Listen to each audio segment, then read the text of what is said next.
Hello, I'm Louey, and welcome to what my friends call That China Show, or what's that thing you're doing? Inside China Tomorrow. Good for you. Welcome to China Tonight. I'm Samuel Yang. On the show, the magic of Chinese opera. And the young Chinese people heading to Africa to find work. I want to earn more money and I want to see a different world. But first, what's making news? And Australia's Foreign Minister Penny Wong met with her Chinese counterpart Qin Gang on the sidelines of the G20 meeting yesterday. It's another sign of softening relations between the two countries, and issues relating to trade were high on the agenda. I will continue to assert that Australia can grow, both parties can grow our bilateral relationship while safeguarding our national interests if we both navigate our differences wisely. I was grateful for the opportunity to engage on important matters including trade, human rights and consular matters, as well as Russia's invasion of Ukraine. Minister Wong also lobbied China to help end the conflict in Ukraine and urged against supplying weapons to Russia. The death of a 24-year-old woman in the province of Henan has sparked outrage after she was stabbed 8 times by her husband. According to a police statement, the man was arrested following what was described as a family dispute. These videos reportedly show locals clashing with the police over the handling of the case after accusations of a cover-up spread online. But authorities have called for calm, accusing some netizens of exaggerating the facts. It shines a light on an issue not often discussed in China, that of violence against women. Amy Hawkins is The Guardian's senior China correspondent, and she joins us now. Amy, what else do we know about this case? So the details on this case are actually kind of hazy because beyond the fact that a woman was killed and a man, allegedly her husband, was arrested for her murder, the police haven't really released many details, and there were some rumours about a cover-up or rumours that her body went missing. But it's hard to confirm this because lots of the details have been censored on social media. This is just the latest in a string of high-profile examples of violence against women. You might remember this video that was posted to TikTok last year, showing a middle-aged mother of 8 chained up in a shed in southeast China.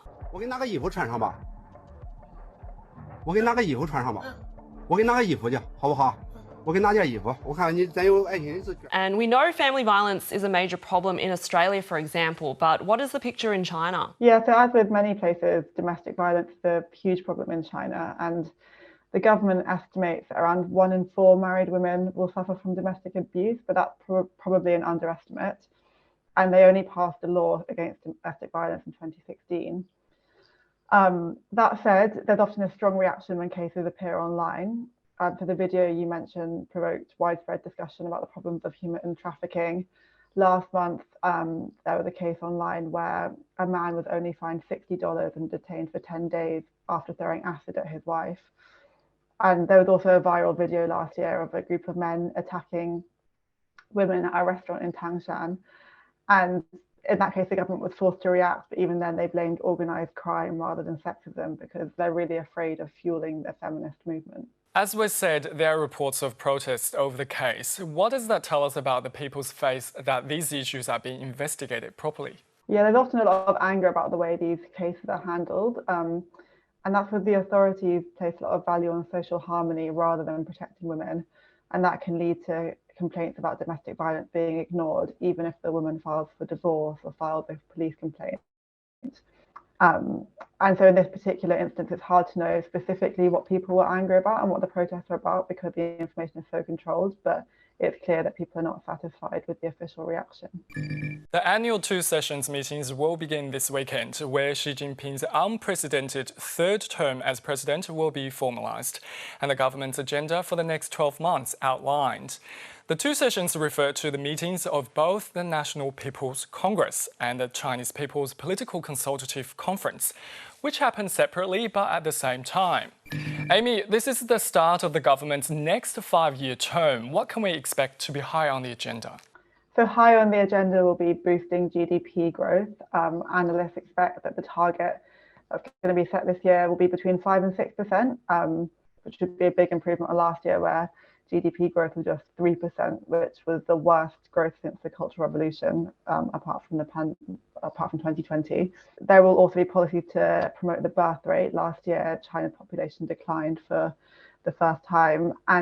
But I think the most significant thing we're going to see this year is that there's likely to be a huge overhaul of party and state institutions to increase the party's power and increase Xi Jinping's power over the party. What will this tell us about the government's priorities? The government's priorities are very clearly now loyalty to Xi Jinping, the centralization of power, and also resetting China's economic rise. Like, the country's now abandoned the zero COVID policy and it wants to re-engage, at least economically, with the outside world. So Xi Jinping will be trying to find a way to balance opening up with making sure that his grip on power remains tighter than ever. Amy, the new premier will also be announced. Who is it likely to be? It's likely to be Li Qiang, who was promoted to the second position on the Standing Committee of the Communist Party last year.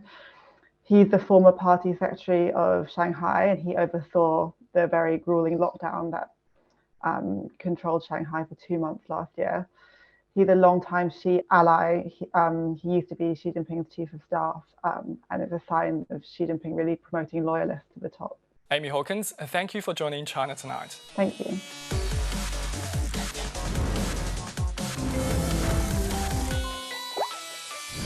Now for what's happening online, and it turns out the Chinese government is coming for this segment. The National Radio and Television Administration wants more to be done to curb addiction to short videos like the kind found on apps such as Douyin and TikTok. The Chinese government reckons 2 minutes watching short videos per day is ample time for them to collect all of your personal data. No specific measures have been announced yet, but you might remember a few years ago the government introduced strict rules limiting the amount of time under 18s could spend on video games. Personally, I kind of get it. All I ever do is watch TikTok. Oh God, can you not? Wait, no, that's fake news. It's not me. Speaking of short videos, check out this clip, which was posted to Douyin a few days ago. 大学生毕业来这边打杂，应该挺丢人吧？投了很多封简历，也没有反馈。人嘛，总要生活呀，所以就想着来这边过渡一下。而且这个老板也比较照顾我。哦，那这个老板知道你是研究生吗？他呀，不敢让他知道，我怕他知道就不敢用我了。 I got fired from a job like that once. Someone asked me for a bubble tea, so I put my face in their Earl Grey and blue. Anyway, the story of a waitress in a bubble tea shop struck a chord with viewers on the app because youth unemployment is a big issue in China. In fact, nearly 20% of urban kids aged 16 to 24 were out of work last year. Nowadays, employers are only hiring fresh graduates, leaving us with nowhere to go. Maybe they would find more work if we stopped referring to them as urban kids, as if they're some kind of awful pop band from the 2000s. As millions of graduates struggle to start their careers, many have started looking further afield. And for some, that means going to Africa, where working for a Chinese company can offer a bigger salary and less frenetic pace of life. That's enticing to a generation which has come of age during the pandemic. China Tonight spoke to Li Yao, a graduate who left China for a new life in West Africa. Hey guys, I'm Li Yao. I'm from Hubei province, China, and now I'm in Africa. I've been in Africa for about 4 years, and I worked in Kenya for about 2 years. And here is my room. You can see the Atlantic Ocean. I like the view. Now I will go to work, and my day in Kenya will start. Let's go. I work for a Chinese media company called Star Times, and mainly engaged in digital TV and internet video operations. Hi, bonjour, Gonde. Here is our office, and here is our director. Why you come here to work? It's a little intense. Donc work here gives me a lot of spare time to do my own things. Okay, and I also have the same reason. Many people will be very surprised when they hear that I work in Africa. Wow, Africa! It's too dangerous, and there are so many diseases like Ebola, like malaria. Why you young girl work here? First of all, my major in university is French, and it's very difficult for language major students to find a good job in China. There are more and more Chinese companies in Africa, and they need language students. And the most important thing is that their wages are higher than those in China. We are a little shy. And I want to earn more money, and I want to see a different world. Bonsoir. 4 avocats. Oui. Okay. Merci. Au revoir. I bought 1 kilo of carrots. It's for my radish. It's about $2 for 1 kilo. The price is higher than that in China because here the vegetables are very, very higher. Here it's very hard to plant vegetables. This is our house. We Chinese colleagues live together, work together, and eat together every day. And this is our cat. His name is Gosh. He's very cute. And we have our own Chinese cook, so we can eat Chinese food every day. Cheers. The first year in Africa was very tough for me. I was working in a Chinese state-owned company, which builds roads and bridges for African people. I spent nearly all nights and all days in the company and in the dormitories. I didn't have freedom. I cried every day. But fortunately, I changed the company later. It's also a Chinese company, but it's private. The employment environment in China is very fierce. There are so many people, and there were 10.76 million graduates last year. So it's very hard to find a good job in China, and the salary in China is very low. The people here, they are always be very active and be very happy. And in fact, I am also very happy here. I don't need to work overtime, and my colleagues are also very nice. I have a lot of time to do what I like, but I still cry once or twice a month.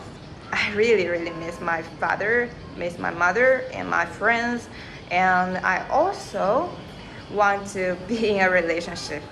Here it's very hard for me to be in a relationship. I haven't dated boys for about 2 years, and I haven't had sex for 2 years.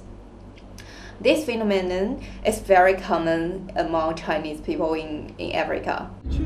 This is our driver, Cece. Every day after work, he will send us to the gym. Oh, today I'm late, and now I will join them. I really love to do sports with the African people because they are full of energy and passion. I love it. It's safe to go out in the night in Guinea. Many people would ask me whether it's safe or not for women to live in Guinea. I want to say that it should be safe. Maybe women is not safe in anywhere. I can go to different restaurants and exercise with local people, and I have more opportunities to enjoy real African life. But the most Chinese people like me who came to Africa, they just could stay in the communist residence and really have opportunities to go out. When I first came to Africa, hardest thing for me to adapt to is that their way of doing things is different from ours. They do things slowly, but I am impatient, and I often get angry. And they will often go on strike and demonstration. Once there is a demonstration, we couldn't go to work. The people here is very kind. I have to learn to integrate into the life of locals and discover the beauty of this land. If I always regard myself as an outsider or a foreigner, I would never be able to adapt to life here.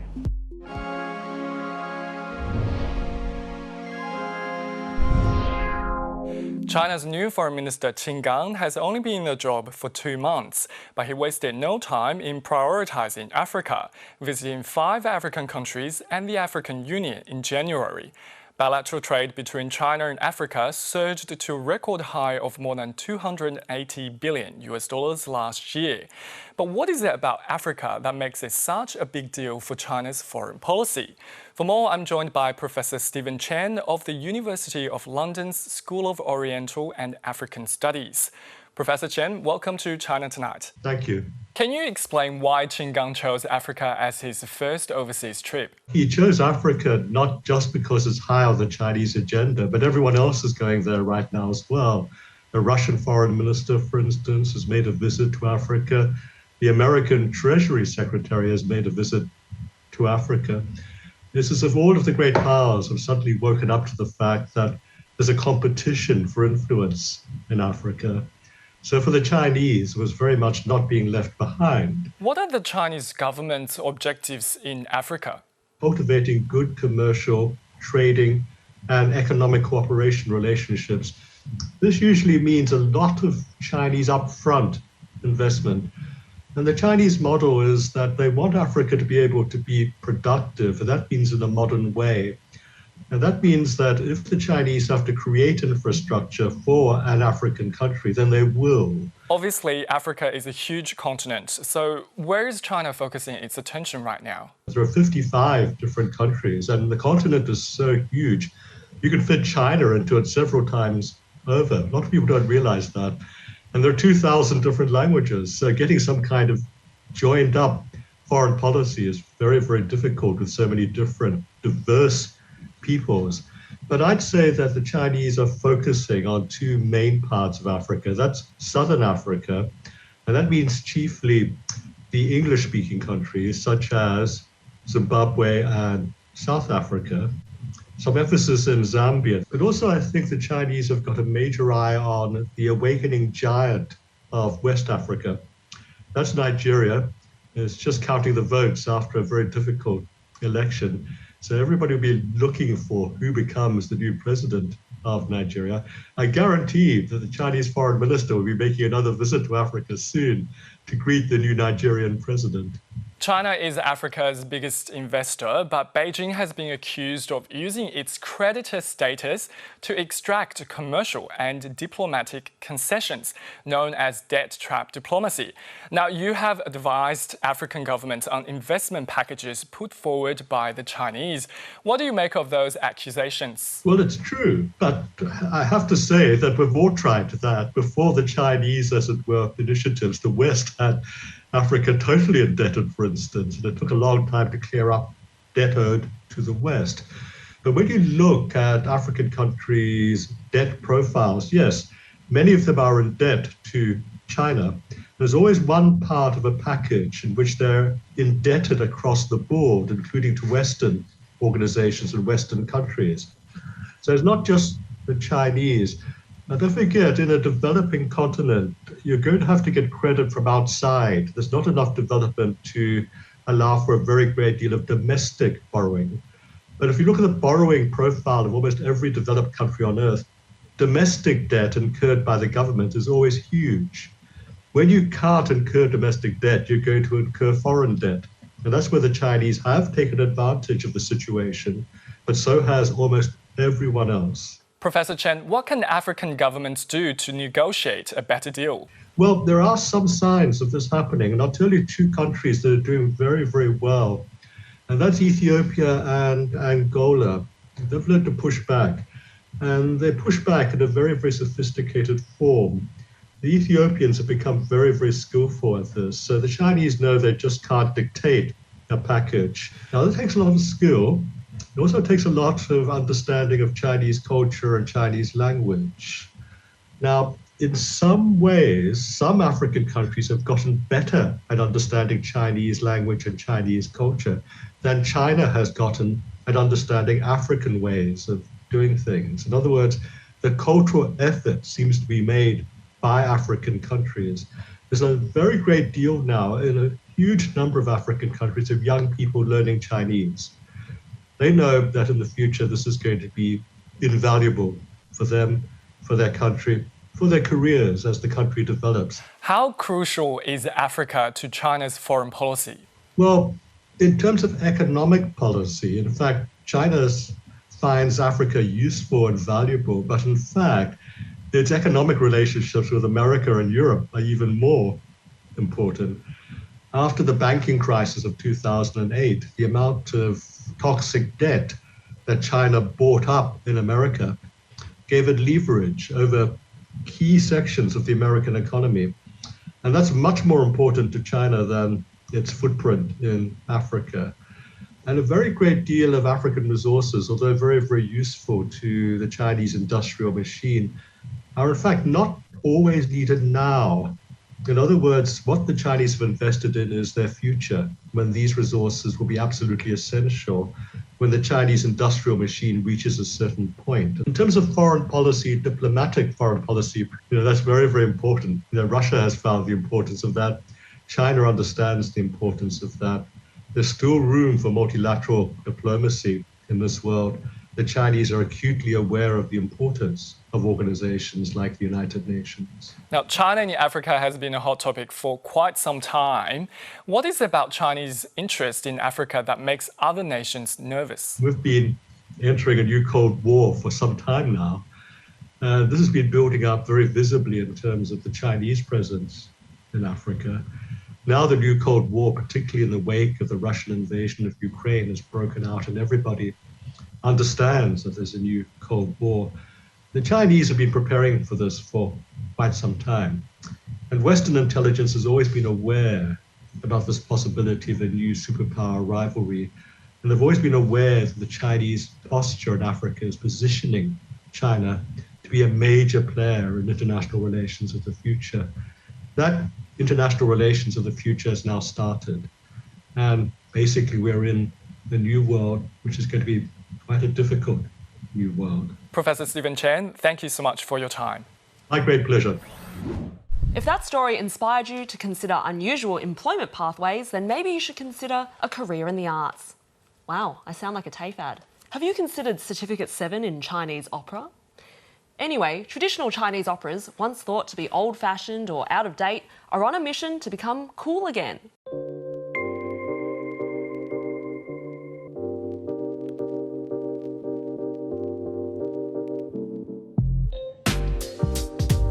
Need to have a lot of layers to put on. Base foundation, and then powder, and then another layer of color, and another layer of color, and then final touch-up. You can see the colors gradually change. It can take Gabrielle Chen and her assistant several hours to get ready for a shiqu, or traditional Chinese opera performance. All those exquisite and colorful costumes, and then add on all those makeup. Tell me who didn't fall in love with it. There are more than 100 distinct forms of Chinese opera, like Peking in the north, Kunqu in the east, and Sichuan opera in the west. For 30 years, Gabrielle has been performing the Cantonese style from the south. Stories of great heroes and battles, myths and folklore have been told through this art form for generations. It took years and years of training. 1 minute on the stage, it means it can be like equivalent to 10 years of training.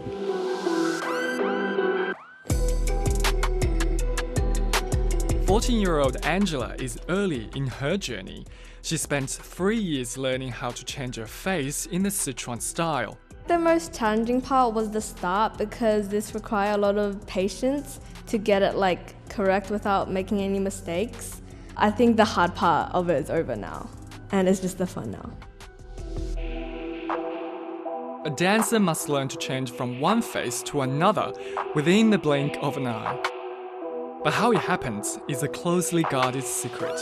It's really nice that it's a secret, because if everybody knew how it was done, it wouldn't be as fun and interesting to everybody. It's the opera's minimalist sets that led to the use of the over-the-top makeup and costumes. Character intricacies have to be told through clothes, art and movements. 所以我一进去我就老师给你的角色就是刀马旦，因为我会翻跟斗，在从小我是练体操的，所以在这方面我是有优势的。Angela has been learning from Jinzi, who went to an opera school in Zhejiang province when she was 16. 但是有些人唱腔好，他会把自己唱腔放出来，所以每个人的去的方向不同。Because Chinese opera is more than just singing. It's part martial arts and acrobatics. It's about the literature, the music, and the dance.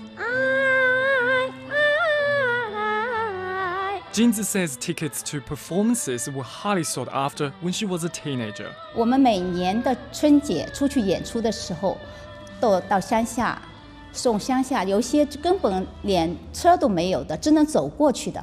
我们送戏下去的时候，对他们来说，这一年真的只有一次。And the art form has a long history, maturing in the 13th century during the Song dynasty.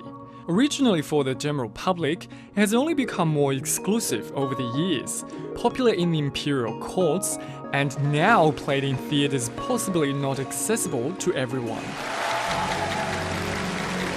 This particular art form is in danger of disappearing or not keeping up the number of audience.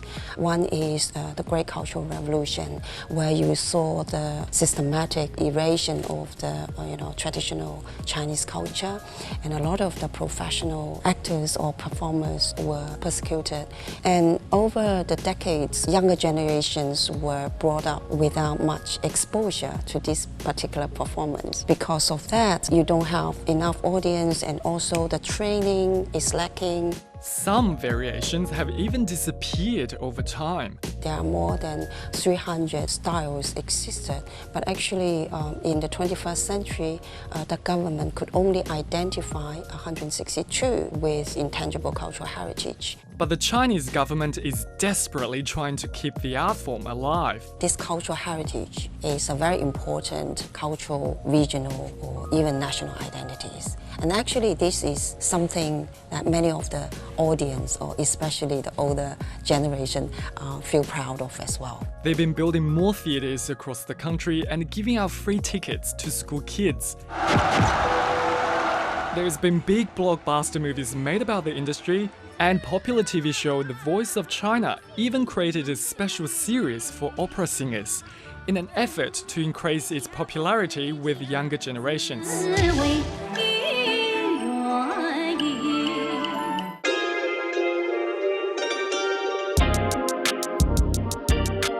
It's something Jinzi and her students take very seriously.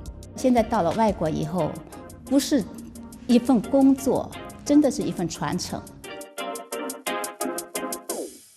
Great package. I learnt so much from that, Sam. Thank you. I actually went to Chinese opera as the first ever performance that my family ever took me to down in Melbourne, and it was really encouraging to see that there was performing arts as part of the Chinese cultural experience. Have you ever been to the opera before?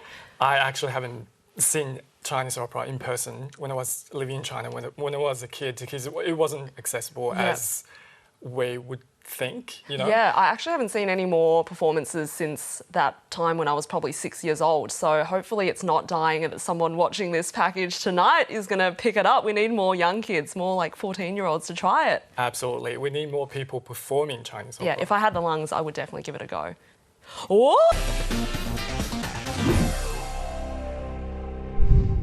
And that's all for this evening's show. Next week, the search for the next Dalai Lama. Ooh, could it be me? Text Danny to 0467 27. No, it's not going to be you. And Hot Pot takes the world by storm. I'm Annie Louey. I'm Samuel Yang. Good night. Good night.